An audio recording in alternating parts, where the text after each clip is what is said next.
Hello everyone, बहुत बहुत स्वागत है आपका आपके अपने यूट्यूब चैनल वाई एम के स्टडी क्लासेस पर। तो फ्रेंड्स, हम लोग पढ़ते हैं इस चैनल पर हिंदी व्याकरण, कंप्लीट हिंदी व्याकरण। तो हम लोग कुछ टॉपिक कंप्लीट कर चुके हैं। आज हम लोग पढ़ेंगे एक नया टॉपिक, अनेकार्थी शब्द। मतलब एक शब्द के कितने अर्थ होते हैं, अनेक अर्थ हो सकते हैं। तो वो शब्द क्या क्या हैं जो अक्सर हमको कन्फ्यूज करते रहते हैं, तो उन शब्दों को अब पढ़ेंगे। तो अनेकार्थी शब्द कहते हैं किसको? ऐसे शब्द जिनके अर्थ अनेक होते हैं उन्हें हम अनेकार्थी शब्द कहते हैं। तो फ्रेंड्स, वीडियो स्टार्ट करने से पहले चैनल को सब्सक्राइब कर लीजिए और वीडियो को लाइक कर लीजिए। फ्रेंड्स, कुछ टेक्निकल इश्यूज के कारण अभी जो है स्क्रीन पे हमारा मटेरियल साफ़ नहीं रहता। जल्द ही ये प्रॉब्लम सॉल्व हो जाएगी। तब तक हमारे साथ जुड़े रहने के लिए आप सबको बहुत बहुत धन्यवाद। तो फ्रेंड्स, चलिए चैनल को आप सब्सक्राइब कर लीजिए, वीडियो को लाइक कर लीजिए। हम अपने नए टॉपिक के साथ वीडियो को करते हैं स्टार्ट। तो ये हैं कुछ हमारे अनेकार्थी शब्द। देखिए, बहुत ध्यान से देखिएगा कि इन शब्दों को हम और क्या क्या कह सकते हैं। जैसे अंकोर, अंकोर इसको और क्या कहते हैं? गोद, भेंट, रिश्वत, कलेवा, दोपहरी। तो ये जो आगे शब्द दिए हैं, गोद, भेंट, रिश्वत, कलेवा, दोपहरी, इनको भी हम क्या कह सकते हैं? अंकोर। ऐसे ही नेक्स्ट है अम्ब। अम्ब क्या होता है? आम का वृक्ष भी अम्ब होता है, या आम का जो फल होता है वो भी अम्ब, उसको भी कह सकते हैं। माता को भी अम्ब कहते हैं और दुर्गा को भी अम्ब कहते हैं। तो ये इसके अम्ब के कितने अनेक अर्थ हैं। आम का वृक्ष भी, इसका फल भी, माता, दुर्गा, सबको अम्ब कह सकते हैं। ऐसे ही अचल नेक्स्ट है। अचल क्या क्या होते हैं इसके और अर्थ? अचल का मतलब पहाड़ भी होता है, अटल भी होता है और निश्चल भी होता है। इसी प्रकार से अदिति, देवताओं की माता, और पृथ्वी, प्रकृति। तो ये सब क्या है? अदिति। तो अदिति के कितने अर्थ हो गए? देवताओं की माता, पृथ्वी, प्रकृति। इसी प्रकार से अर्क, तो सूर्य, आक, इंद्र, तांबा, विष्णु, आसव, इन सबको भी अर्क कह सकते हैं। ऐसे अरुण लोचन, अरुण लोचन क्या होता है? लाल नेत्र, कबूतर, कोकिला। नेक्स्ट है अर्णव। तो अर्णव के कितने अर्थ होते हैं? देखिए, अर्णव को समुद्र, सूर्य और इंद्र। ऐसे ही अर्भ, अर्भ क्या क्या हो सकते हैं इसके अर्थ?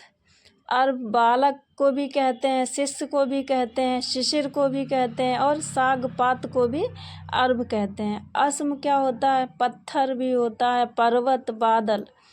ऐसे ही अली, अली क्या होता है? सखी, बिच्छू, भ्रमरी, पंक्ति, बांध, सेतु। तो ये अली क्या क्या इसके अर्थ हो सकते हैं? अनेक अर्थ। मतलब ये आप समझ रहे होंगे, मतलब एक शब्द है अली और इसके अनेक अर्थ हो सकते हैं। उन ये जो बाकी अलग अलग दिए गए 4-5, इनको भी अली कह सकते हैं। ये है मतलब इसका। तो अली क्या क्या हो गया? सखी, बिच्छू, भ्रमरी, पंक्ति, बांध, सेतु। नेक्स्ट है उरु। उरु क्या होता है? जांघ, विशाल, श्रेष्ठ। कप क्या होता है? किसे किसे कह सकते हैं? कप, बंदर, हाथी, सूर्य।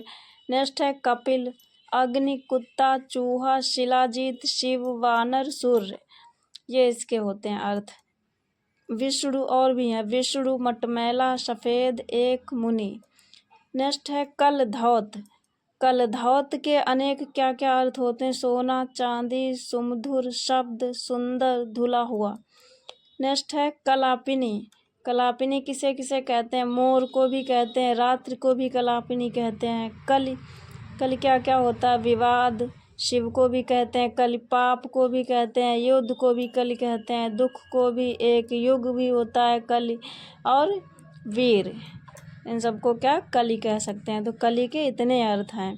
ऐसे कशिप, कशिप क्या क्या होता है? तकिया, बिछौना, अन्न, भात, आसन, कपड़ा।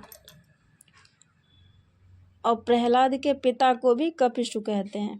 कांत, पति, श्री कृष्ण, विष्णु, चंद्रमा, शिव, बसंत ऋतु, कार्तिकेय, इन सबको क्या कह सकते हैं? कांत। तो कांत के इतने सारे अर्थ हो गए। ऐसे ही कहरी, कहरी क्या क्या होता है? सिंह को कह सकते हैं, घोड़ा को कहते हैं।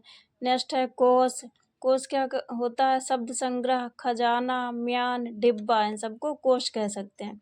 घन, घन क्या क्या होता है? बादल, बड़ा हथौड़ा, घना, किसी संख्या से 2 बार गुणा करने पर जो गुणनफल प्राप्त होता है उसे भी घन कहते हैं, जिसे इंग्लिश में क्यूब कहते हैं। नेक्स्ट है चक्री। चक्री क्या क्या होता है? विष्णु। चक्री के कितने देखो अर्थ हो गए। विष्णु को कहते हैं, कुम्हार को कहते हैं। नेक्स्ट है जया।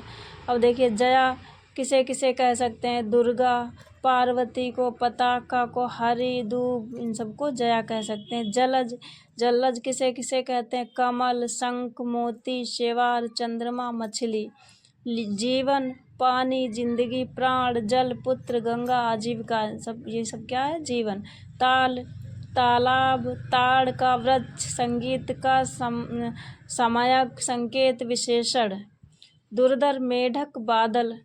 देखिए पर्यायवाची अलग चीज़ होते हैं, अनेकार्थी शब्द अलग होते हैं। अनेकार्थी का मतलब कि एक शब्द है उसको हम और क्या क्या उसके मतलब होते हैं, अर्थ क्या क्या होते हैं। लेकिन पर्यायवाची में एक ही शब्द को, एक ही चीज़ के कई मतलब शब्द, उसे और क्या क्या कह सकते हैं, ये होता है। लेकिन अनेकार्थी में जो एक शब्द है उसे हम किस किस और चीज़ों में प्रयोग कर सकते हैं, मतलब किन किन चीज़ों को वो शब्द कहा जा सकता है। जैसे देखिए जीवन, पानी, जिंदगी, प्राण, जल, पुत्र को भी जीवन, गंगा, आजीविका, ऐसे ही। दुर्धर, मेढक, बादल, द्रोण, कौवा, दोना, द्रोणाचार्य, धनंजय क्या क्या होते हैं? धनंजय के अनेकार्थी क्या हैं? अर्जुन, अग्नि, चित्रक, वृक्ष, अर्जुन, विष्णु। ऐसे ही नंदिनी, गंगा, उमा, पुत्री, ननद, कामधेनु, बछिया, इन सबको क्या कहते हैं? नंदिनी। तो ये थे अनेकार्थी शब्द।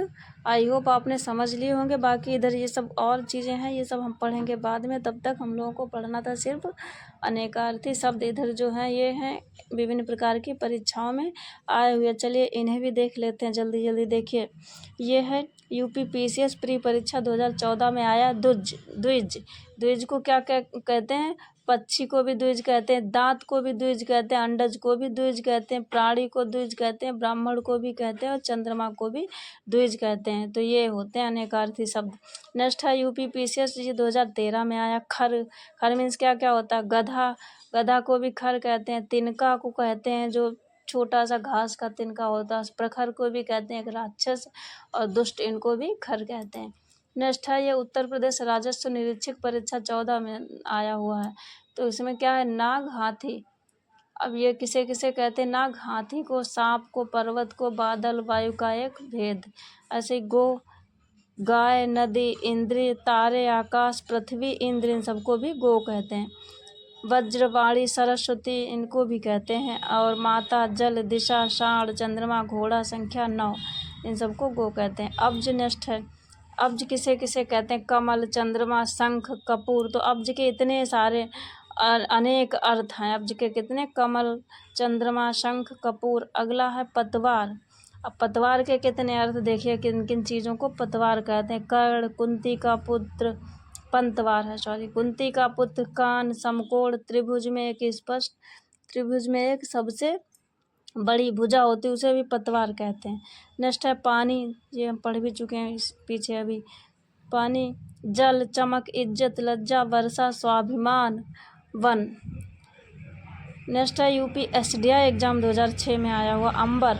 अंबर देखिए क्या क्या होता है? वस्त्र, आकाश, बादल, ऐसे ही गगन, कपास, एक इत्र, मेघ, द्विज, ये हम पढ़ चुके हैं अभी, ये भी आया। और सारंग क्या क्या होता है? बादल, कोयल, धनुष, चातक, भौरा, मोर, सोना।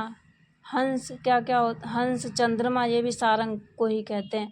बाज, सूर्य, सिंह, एक मृग, घोड़ा, हाथी। पानी क्या क्या होता है? प्रतिष्ठा, देखिए प्रतिष्ठा को भी पानी, प्रतिष्ठा का भी मतलब होता है, जल तो होता ही है, चमक भी होता है, इज्जत होता है, वर्षा, स्वाभिमान। कैसे आप कहेंगे?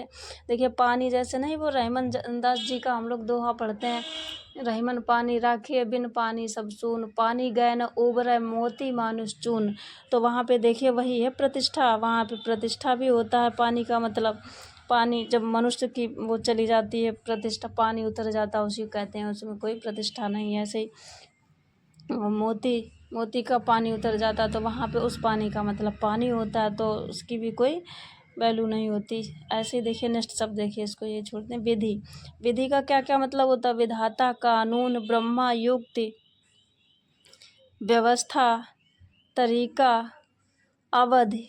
नेक्स्ट है अमृत, अमृत देखिए इसके कितने सारे अर्थ। अमृत स्वर्ग, जल, परो, दूध, अन्न, तो ये सब हैं अमृत के। नेक्स्ट है, ये किस में आया? यूपी एंटी एग्जाम 2006 में। अर्क, अर्क क्या क्या होता? विष्णु, तांबा, काढ़ा, सूर्य, मदार का पौधा, इंद्र, स्फटिक।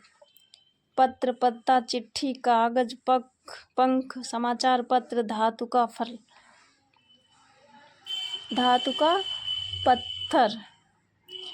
फल, परिणाम, देखिए फल किसे कहते हैं? फ्रूट तो होता ही है, उसे परिणाम को भी फल कहते हैं। लाभ को कहते हैं, मेवा को भी कहते हैं, प्रभाव को भी फल कहते हैं, रसयुक्त को कहते हैं, कर्मयोग, शास्त्र का अग्रभाग, इन्हें भी फल कहते हैं। घन क्या होता? बादल, घना, भारी, हथौड़ा, किसी संख्या को उसी संख्या से 2 बार गुणा करने पर गुणनफल, अभी अभी हम लोग पढ़ चुके हैं, क्यूब जिसको कहते हैं। रस क्या होता है? अर्क भी होता है, किसी चीज़ का जो लिक्विड निकालते हैं वो भी रस होता है। पानी भी होता है, स्वाद भी, उसको भी रस कहते हैं। सत्व, निचोड़, आनंद, उसको भी रस कहते हैं। धातु का भस्म को भी रस कहते हैं। देखिए कितने सारे रस के अर्थ हो गए। ऐसे ही वर, दूल्हा, श्रेष्ठ, वरण करने योग्य, वरदान, और पति, आशीर्वाद, इसको भी वर कहते हैं। नलिनी, कमलिनी, नदी, पयोधर, बादल, स्तन, पर्वत, तालाब, पानी, जल, चमक, सम्मान, वर्षा, इज्जत, लज्जा। तो ये थे कुछ मोस्ट इम्पोर्टेंट अनेकार्थी शब्द। आई होप आपने समझ लिए होंगे। तो फ्रेंड्स, अगर वीडियो आई हो पसंद तो वीडियो को लाइक ज़रूर कर लीजिए, और फ्रेंड्स सब्सक्राइब भी कर लीजिए। ये कुछ क्लियरिटी नहीं है, इसको हम बहुत ही जल्द इस प्रॉब्लम को दूर करेंगे। तब तक के लिए बाय फ्रेंड्स, मिलते हैं नेक्स्ट वीडियो में।